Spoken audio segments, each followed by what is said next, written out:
Play 5-card cash from the Maryland Lottery and you could really hit it big. Become the contestant of the game or win other great Orioles prizes.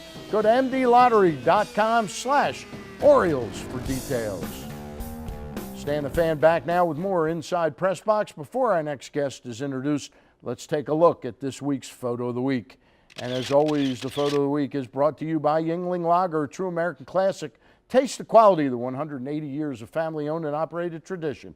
Brews into every single bottle. Our press box photographer, Sabina Moran, snapped these shots of the Loyola men's lacrosse team as they defeated Johns Hopkins 8-4 at Homewood Field last weekend. But first, she made it out to Owings Mills for Baltimore's introduction to the Ravens' first draft pick, Florida safety Matt Elam, a player Ozzie Newsome says will bring an aggressive nature to the position as well as speed. And the mantra around Baltimore come every April NFL draft is "In Ozzie We Trust." Well, joining us now to discuss if Ozzie was worthy of that trust in 2013 is Ken Zalis from fansfantasyfootball.com and, of course, PressBoxOnline.com. And, Ken, we kiddingly say, I mean, you don't believe you know more than Ozzie Newsome, but you think you're pretty close. How did he do? Oh, I thought they had an excellent draft. Matt Elam is a top 5 safety coming into the draft. I had 2 guys ahead of him. Jonathan Cyprian out of Florida International, also DJ Swearinger out of South Carolina. But you can't argue with the production that he had at Florida. Game changer, can play in the box, meaning he can hit, and he can also do a little bit of coverage. Let me ask you this, though. If the draft pick of Elam first and the guy that you had a man crush on, yes, I did. Arthur Brown from Kansas State, if that had been flip-flopped, you would have said, wow, they did really well in the first 2 picks. Right. So it's hard for me. I'm nitpicking here. Right. You know, when we're talking about the Ravens draft, they got one of the top 5 safeties position in need. I think they got the top linebacker in the entire draft in Arthur Brown, a guy that I've written about over and over again. And in fact, we're on this guy months in advance. Months in advance. Their 3rd-round pick, Brandon Williams, out of Missouri Southern State. You know, this guy, I've called him the dancing bear. He's an ox. He's strong as can be. Him and Nada are going to make a great team together.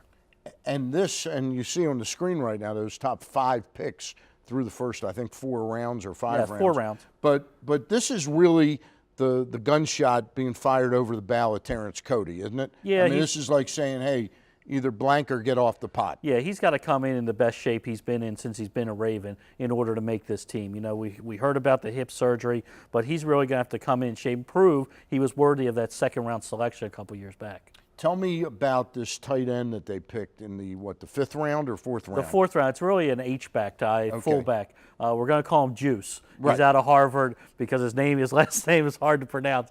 But now, what is it with Harvard? Harbaugh must really, he has a thing for those guys. You got to raise the overall IQ of the team. He missed Matt Burke, so he gets this guy. But this guy's a great, he's got great hands.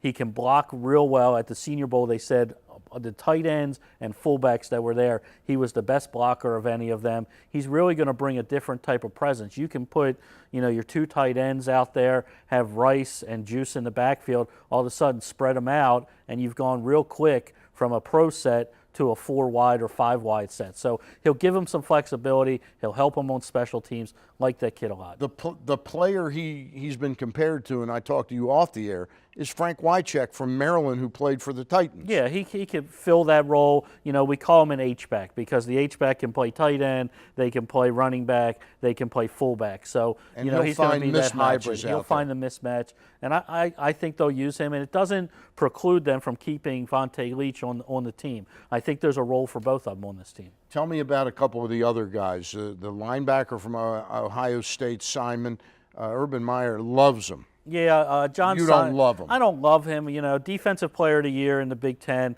More of an edge guy, sets the edge in the run game. I compare him to Courtney Upshaw, but he doesn't have the speed that Courtney Upshaw has. He's more of a, you know, some people say Jarrett Johnson type guy.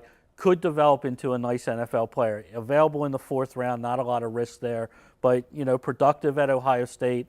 Ohio State has had trouble with guys making the transition to the NFL on the outside. So we'll see how he translates. We showed him a bit earlier on the screen, but we had those ladder picks.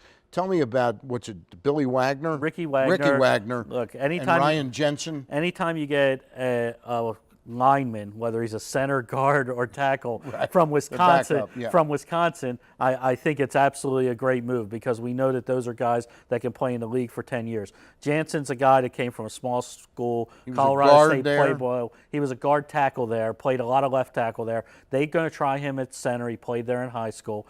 They also picked up a kid, 6'2", 220 pounds out of Elam, Millette, wide receiver. He's got a chance to stick. I mean, not a lot of seventh-round guys stick in the NFL, but he tore up the subdivision at Elam. He's got great hands. He catches the ball in traffic. Questionable long speed on him. Tell me about the one other kid that they sort of stole, who would have been a early third round pick. A cornerback? No, a defensive end more out of Notre Dame. He's a guy. He tore his ACL in the national championship game. He's a redshirt rookie. They're going to sign him. They're going to put him on IR. We're not going to hear from him. They hope that he comes back from his surgery, recovers, and can really give him something. Tell me about a couple teams out there that did well in addition to the Ravens. I thought the Texans had a fantastic draft. They needed a wide receiver. They got the kid Hopkins out of Clemson. I thought he had real good hands. He'll be a great compliment to Andre Johnson. Then they come back and they get a safety in DJ Swearinger. I was really high on, and they now have Ed Reed to mentor him. So I think they did real well. You look at the Pittsburgh Steelers, they're in our division, but they know how to draft. I mean, that's one of the reasons they've been good for so long. I love Jarvis Jones. I think he's a perfect fit for them. They then go and take what was my favorite running back in the draft, Le'Veon Bell out of Michigan State. They went for need. I like that kid. Now, we've got a little over a minute, I believe, before they say it in my ear how much time we got. But tell me about something. You say in fantasy football now, there are pre-drafts now so your team can pick up these rookies that have been, you're almost doing your own draft of drafted players. There are these dynasty leagues that I'm a part of, and you draft an entire roster, including individual defensive players, all the way down to the safeties, cornerbacks, and things like that. And now that we have our teams, we already have our established teams, we're now going to draft from the rookies. So we're going to have a rookie draft based on how we finished last year. We'll have 8 rounds of rookies to pick, and I do mine on Monday. So that adds like another 3-4 months to fantasy football. Fantasy football, it's right after the draft. It's fantasy football season. All right, he's Ken Zalis, fansfantasyfootball.com, and of course, he's our expert at PressBoxOnline.com. Always a pleasure. We'll have you on again soon, as always. When we get back, Pimlico handicapper Frank Carulli will teach us about exotic wagering. We'll be right back. Want a great t-shirt for the female sports fan in your life right now? Check out Your Turn T-shirt.